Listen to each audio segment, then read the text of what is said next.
Question number 3 কি কৈছে arrange the ratio in descending order. প্ৰথমত পালো এসেন্ডিং অৰ্ডাৰত, এতিয়া আমাক কৈছে ডিসেন্ডিংত কি কৰা এৰেঞ্জ কৰা। Process same.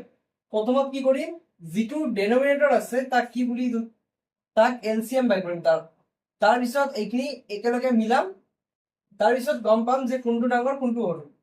এতিয়া কি লিখিবা 5/7 লিখিবা, 16/35 লিখিবা, আৰু এটা হল 42/35। এতিয়া চাবা এইটোৰ এলসিএম কি হ'ব।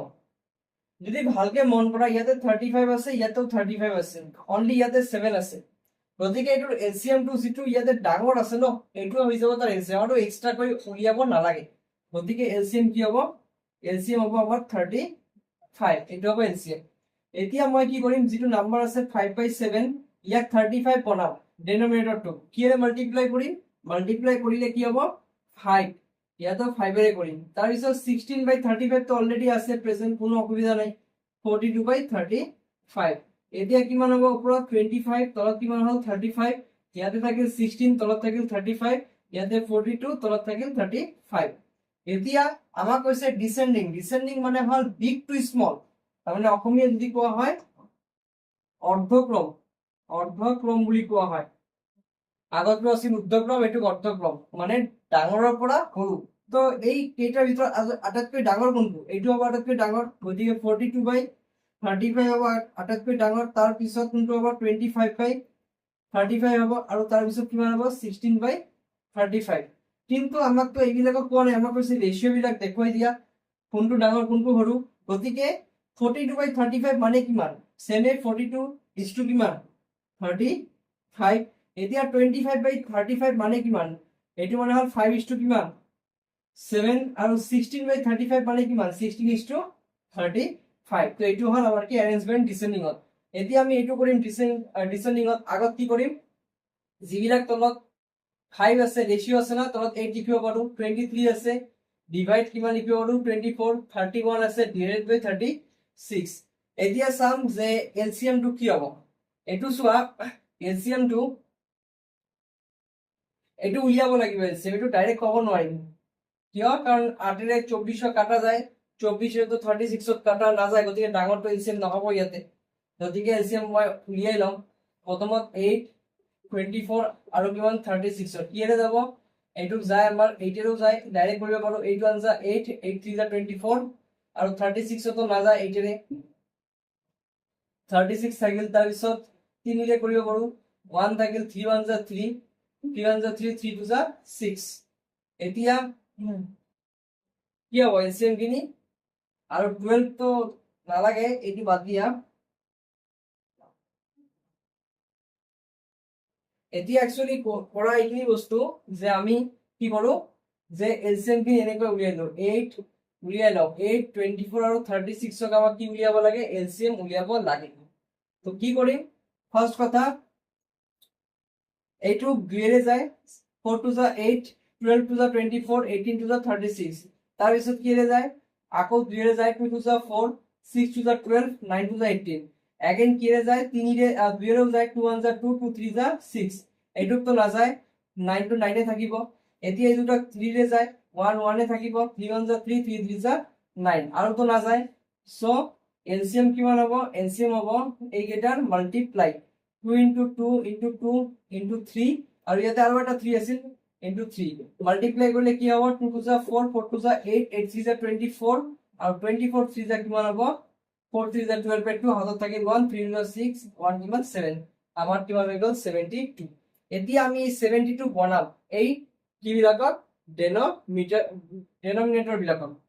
এতিয়া চাবা প্ৰথমটো কি হ'ব, 5/8 আছিল, ইয়াক 72 বনাম, কিৰে মাল্টিপ্লাই কৰিম, 8 9 যা কিমান হয় 72, ওপৰতো 9 ৰে মাল্টিপ্লাই কৰিম, 23 আছে, 24 আছে, 24ক কিৰে মাল্টিপ্লাই কৰিলে 72 হয় 3 ৰে, ইয়াতেও 3 ৰে, ইয়াতেও 3 ৰে। তাৰ পিছত 31 আছে, তলত 36 আছে, 36ক কিৰে মাল্টিপ্লাই কৰিম যাতে 72 হয়। সোয়া 2 2 যা 4, 4 2 যা 8, 8 3 যা 24, কিমান আছিল আমাৰ 36 আছিল, 36 বনাই লোৱা, 3 3 যা 9, 9 4 যা 36, এইখিনি হয় 36, বাকি থাকে 2, যদি 2 ৰে মাল্টিপ্লাই কৰিম ওপৰত 2। এতিয়া কিমান হ'ব, 9 5 যা 45, 72, 3 3 যা 9, 3 2 যা 6, 69/72, আৰু এটা আছিল 62/70 কি 2। এতিয়া ডাঙৰ কোনটো হ'ব ইয়াৰ ভিতৰত? ডাঙৰ হ'ব 69/72, তাৰপিছত কোনটো হ'ব 62/72, তাৰপিছত হ'ব 45/72। এতিয়া 69/72 মানে কিমান? এইটো কাৰ ৰেচিঅ' 23 কিমান 24 আৰু 62 কাৰ 31 কিমান 36 আৰু 45 এইটো কাৰ 5 কিমান 8। গতিকে এইখিনি হ'ল আমাৰ কি ডিসেন্ডিং অৰ্ডাৰত কি এৰেঞ্জমেন্ট। আশা কৰিছো এইখিনি বুজি পাইছা। এতিয়া কোশ্চেন নম্বৰ আমাৰ স্টাৰ্ট হ'ব যিটো, এইটো কিমান নম্বৰ কোশ্চেন আছিল? এইটো কোশ্চেন নম্বৰ আছিল 4। এতিয়া স্টাৰ্ট হ'ব কোশ্চেন নম্বৰ কিমান 5। কোশ্চেন নম্বৰ 5ত কি কৈছে যে ফাইন্ড দ্য ভ্যালু। কোনটোৰ ভ্যালু উলিয়াব গৈছে? এইটোৰ ভ্যালু উলিয়াব গৈছে। যদি x is to y equal to 4:5 হয় দেন এইখিনি তুমি ভ্যালু উলিওৱা। এতিয়া চাবা কি দিয়া আছে x is to y দিয়া আছে, দ্যাট মিন্স কি দিয়া আছে given x is to y, that means কি আছে 4:5।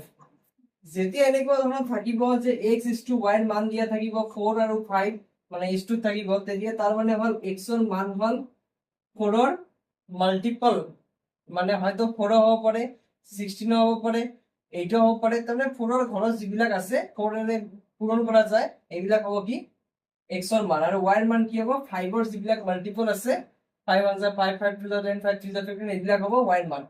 তো এইটো মানে এক্সাক্ট যে x ৰ মান 4 এইটো নহয়, এক্সাক্ট যে y ৰ মান 5 এইটো নহয়। তো ইয়াৰ লগত 4 ৰ লগত কিবা এটা নাম্বাৰ আছে যেটো মাল্টিপ্লাই হৈ আছে, আৰু এইটো কি হ'ব 4 ৰ মাল্টিপল হ'ব আৰু y টো কি হ'ব 5 ৰ মাল্টিপল হ'ব। তো এইটো আমি নাজানো কি আছে, গতিকে মই ধৰি লম লেট যে x ইকুয়াল টু কি ধৰি লবা 4 আছে না, গতিকে 4k ধৰি লবা and y equal to same ধৰি লবা কিমান 5k, গতিকে 5 k এৰ কি হ'ব মাল্টিপল মানে 5 ৰ মাল্টিপল হ'ব। এতিয়া যেটো কোশ্চেন দিছে এই কোশ্চেনটো লিখিম 3x - 2y 6x প্লাস কিমান 5y। এতিয়া আমি মানখিনি পুট কৰি দিম। 3x ৰ মান কিমান আছে 4k, 4k - 2 into y multiply হৈ আছে 5k। ইয়াতে 6x ৰ মান কিমান আছে 4k প্লাস 5y ৰ মান কিমান আছে 5k।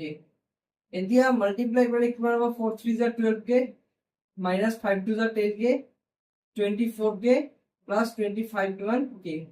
এতিয়া 12k ৰ পৰা 10k গলে কিমান হ'ব 2k হ'ব, 24 আৰু 25 প্লাস কৰিলে কিমান হ'ব 49k।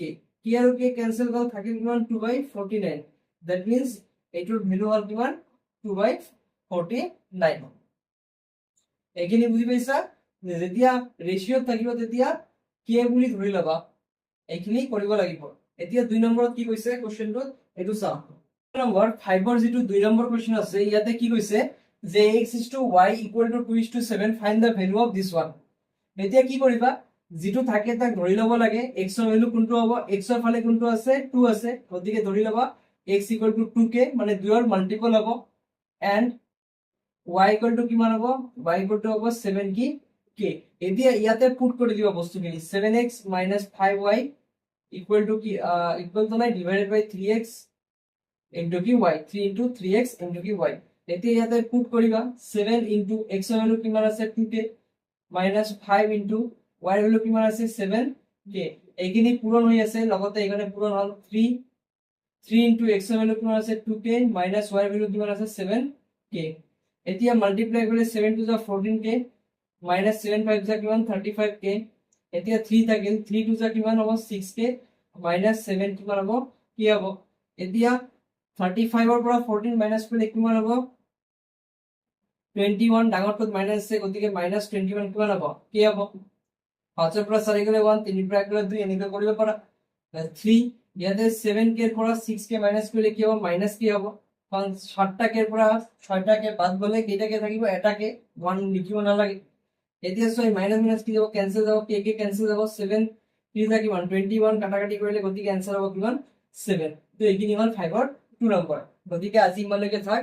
যদি ভিডিওখিনি ভাল লাগে তেতিয়া লাইক কৰিবা, শেয়াৰ কৰিবা আৰু সাবস্ক্ৰাইব কৰি দিবা, লগতে বন্ধু বান্ধৱীৰ লগত শেয়াৰ কৰি দিবা যাতে তেওঁলোকে মোৰ ভিডিওৰ লিংকখিনি পাব পাৰে। আৰু এইটো হ'ল নিউ আপডেটেড সিলেবাস, গতিকে ভালকে পঢ়িবা। আৰু ভিডিওখিনি ভাল লাগিলে ফেসবুকত ফলো কৰি দিবা, লগতে কমেন্ট কৰিবা বস্তুখিনি বুজি পোৱা নে নাই, যাতে মই বুজিব পাৰোঁ মই কেনেকুৱা ধৰণে পঢ়াই আছোঁ। ইয়াৰ লগতে মই এটা ক্লাছ 10ৰ যিটো চিৰিজ ষ্টাৰ্ট কৰিছোঁ 0 to Hero বেটচৰ, যিটো নতুন আপডেটেড চিলেবাছৰ, তোমালোকৰ যদি কোনোবাই দাদা দিদি থাকে তেওঁলোকক লিংকখিনি শ্বেয়াৰ কৰি দিব পাৰা, তেওঁলোকৰ সুবিধা হ'ব বস্তুখিনি বুজোতে। Thank you so' much.